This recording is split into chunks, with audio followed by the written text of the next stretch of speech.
Hey,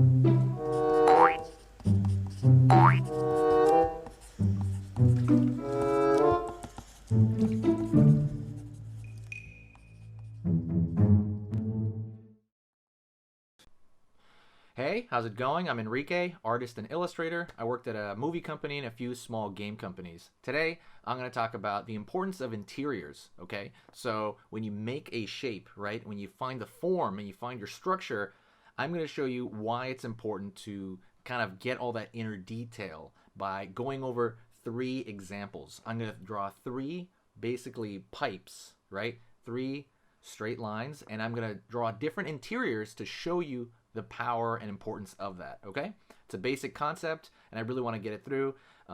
Anyways, if you want to stick around for that, stick around. Also, if you like drawing advice and stuff like this for beginners and intermediate, click the subscribe and also that bell notification so it lets you know when I post. I'm going to post maybe twice a week or something. So let's just jump right into it. Let me talk to you what specifically I'm going to be doodling as I'm talking about this. So this guy is something I did for a course on how to draw monsters. If you're interested in that, check that link out on my Skillshare. So go check that out and click the link in the description. I go over pretty much every step of how to draw a monster in general, and this is kind of my result. I would kind of figure out the body design, then the head design, then maybe a little story behind the character and the texture and design language, and then I put it all together. It's like an hour or two. I can't remember how long the entire course is, but it's totally free right now. So go check that out on the link on Skillshare. It's free when you sign up for Skillshare, basically. But yeah, let me see what I'm gonna doodle here. So I'm just gonna doodle stream of consciousness stuff from my head, just kind of randomly. So right off the bat, I would say the one thing that no one really talks about, I do hear about it a bit, but there's kind of I never really heard it phrased this way, so I'm gonna see if this works. One thing that I think really helps your drawing. Let's just say you're having, and it's like dumb simple, okay? So I'm sorry if you get annoyed by it or anybody gets annoyed by it, but if you're having issues, let's say with hair, for example, and you go through the lesson plan and you already kind of have a good idea on how to draw hair, but let's just say you're still bad at it, because that can totally happen. You can be really bad at something after you already learned it, did it a few times, did some of the exercises, and you're still not good. So if you're at that spot, right, that's a very specific spot to be in. The easiest thing to do that I recommend is to focus only on that. And I would say for the next 30, 40 days, I would say 30 days, every day, as soon as you start drawing, I would immediately tap into that. I would only practice that first before you do your other drawing. Spend at least half an hour, maybe even an hour every day. So like, again, if you're bad at, like, let's say hairdos, right? And like, again, you already went through the lesson of drawing hairdos. You already went through that process and you're like, okay, I think I know what to do. At that point, it is mileage that you need because you already know what to do. It's just that your hand's not doing it. Something in your mind is not making it happen immediately, right? So I mean, that would be just getting it to do that, and through a form of practice. And like I said, when you start out cold, like before you draw, when you start out cold, I think that's a great thing to warm up with, and it'll really get it into your long-term memory when you do that. So again, with hairdos, for example, I'm throwing out this hairdo example. If you're, let's say, bad at that, just draw a bunch of circles. Let's say like so, like draw a circle, and just draw a little like draw a page full of circles like that, and then just start drawing little hairdos on there for practice, right? You just start drawing. It might be too thin to even see, to be honest, but just start drawing little hairdos, and what that does is it makes you less uncomfortable, because normally when you're drawing something new that you don't normally draw, even after you practiced it a bit, it's still gonna feel there's a phase where it feels very uncomfortable for a while, and you want to get by that phase as quickly as possible. So it's just gonna feel weird for a while. I don't even know how to explain it.